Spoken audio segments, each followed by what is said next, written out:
भक्त के अधीन भगवान। एक गरीब बालक था जो कि अनाथ था। एक दिन वो बालक एक संत के आश्रम में आया और बोला कि बाबा, आप सबका ध्यान रखते हैं, मेरा इस दुनिया में कोई नहीं है, तो क्या मैं आपके यहाँ आश्रम में रह सकता हूँ? बालक की बात सुनकर संत बोले, बेटा, तेरा नाम क्या है? उस बालक ने कहा, मेरा कोई नाम नहीं है। तब संत ने उस बालक का नाम रामदास रखा और बोले कि अब तुम यही आश्रम में रहना।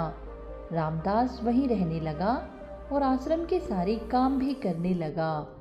उन संत की आयु 80 वर्ष की हो चुकी थी। एक दिन वो अपने शिष्यों से बोले कि मुझे तीर्थ यात्रा पर जाना है, तुम में से कौन कौन मेरे साथ चलेगा और कौन कौन आश्रम में रुकेगा? संत की बात सुनकर सारे शिष्य बोले कि हम आपके साथ चलेंगे, क्योंकि उनको पता था कि यहाँ आश्रम में रुकेंगे तो सारा काम करना पड़ेगा। इसलिए सभी बोले कि हम आपके साथ तीर्थ यात्रा पर चलेंगे। अब संत सोच में पड़ गए कि किसे साथ ले जाए और किसे नहीं, क्योंकि आश्रम पर किसी का रुकना भी जरूरी था। बालक रामदास संत के पास आया और बोला, बाबा, अगर आपको ठीक लगे तो मैं यही आश्रम पर रुक जाता हूँ। संत ने कहा, ठीक है, पर तुझे काम करना पड़ेगा। आश्रम की साफ सफाई में भले ही कमी रह जाए, पर ठाकुर जी की सेवा में कोई कमी मत रखना। रामदास ने संत से कहा कि बाबा, मुझे तो ठाकुर जी की सेवा करनी नहीं आती, आप बता दीजिए कि ठाकुर जी की सेवा कैसे करनी है, फिर मैं कर दूंगा। संत रामदास को अपने साथ मंदिर ले गए। वहाँ उस मंदिर में राम दरबार की झांकी थी, जिसमें श्री राम जी, सीता जी, लक्ष्मण जी और हनुमान जी थे। संत ने बालक रामदास को ठाकुर जी की सेवा कैसे करनी है सब सिखा दिया।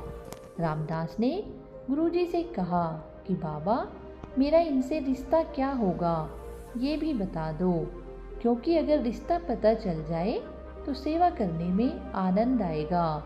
उन संत ने बालक रामदास से कहा कि तुम कहते थे कि मेरा कोई नहीं है, तो आज से ये राम जी और सीता जी तेरे माता पिता है। रामदास ने साथ में खड़े लक्ष्मण जी को देखकर कहा, अच्छा बाबा, और ये जो पास में खड़े हैं वे कौन है? संत ने कहा, ये तेरे चाचा जी है, और हनुमान जी के लिए कहा कि ये तेरे बड़े भैया है।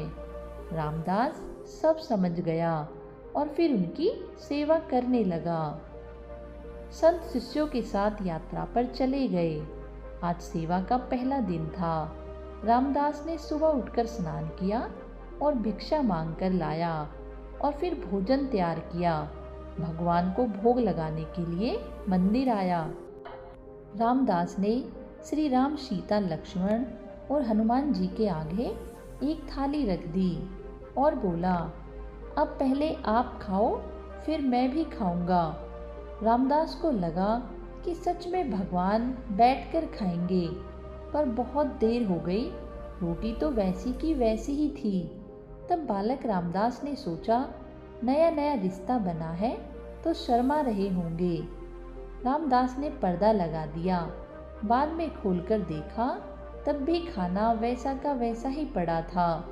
अब तो रामदास रोने लगा कि मुझसे सेवा में कोई गलती हो गई है, इसीलिए खाना नहीं खा रहे हैं, और ये नहीं खाएंगे तो मैं भी नहीं खाऊंगा और मैं भूख से मर जाऊंगा, इसलिए मैं तो अब पहाड़ से कूदकर ही मर जाऊंगा। रामदास मरने के लिए निकल जाता है। तब भगवान राम हनुमान जी को कहते हैं, हनुमान जी, जाओ उस बालक को लेकर आओ और बालक से कहो कि हम खाना खाने के लिए तैयार है। हनुमान जी जाते हैं और रामदास कूदने ही वाला होता है कि हनुमान जी पीछे से पकड़ लेते हैं और बोलते हैं, क्या कर रहे हो? रामदास कहता है, आप कौन? हनुमान जी कहते हैं, मैं तेरा भैया हूँ, इतनी जल्दी भूल गए। रामदास कहता है, अब आए हो तो इतनी देर से वहाँ बोल रहा था कि खाना खा लो, तब आए नहीं, अब क्यों आ गए?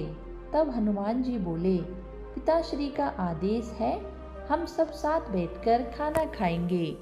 फिर राम जी, सीता जी, लक्ष्मण जी, हनुमान जी साक्षात बैठकर भोजन करते हैं।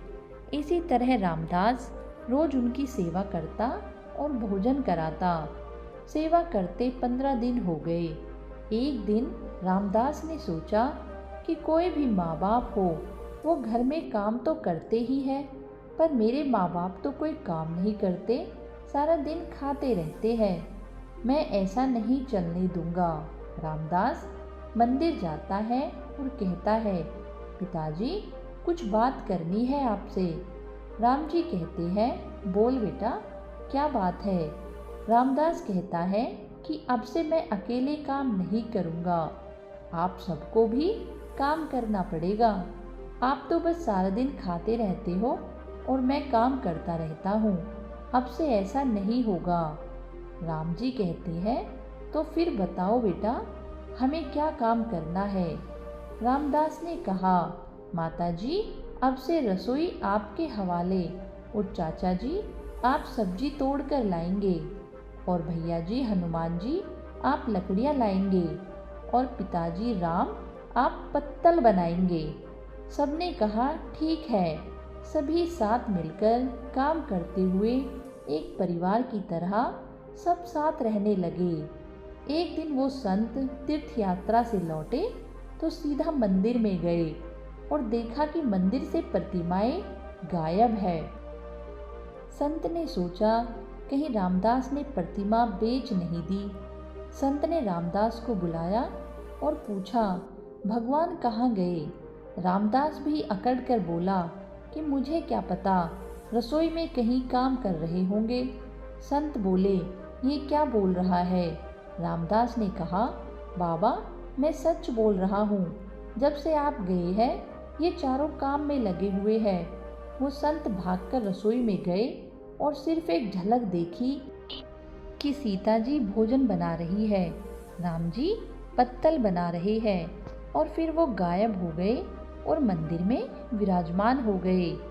संत रामदास के पास गए और बोले, आज तुमने मुझे मेरे ठाकुर का दर्शन कराया, तू धन्य है। और संत ने रो रो कर रामदास के पैर पकड़ लिए। दोस्तों, कहने का अर्थ यही है कि ठाकुर जी तो आज भी दर्शन देने के लिए तैयार है, पर कोई रामदास जैसा सच्चा भक्त तो मिले। दोस्तों, यदि कहानी पसंद आए तो हमारे चैनल को लाइक एंड सब्सक्राइब अवश्य करें। बोलो जय श्री राम।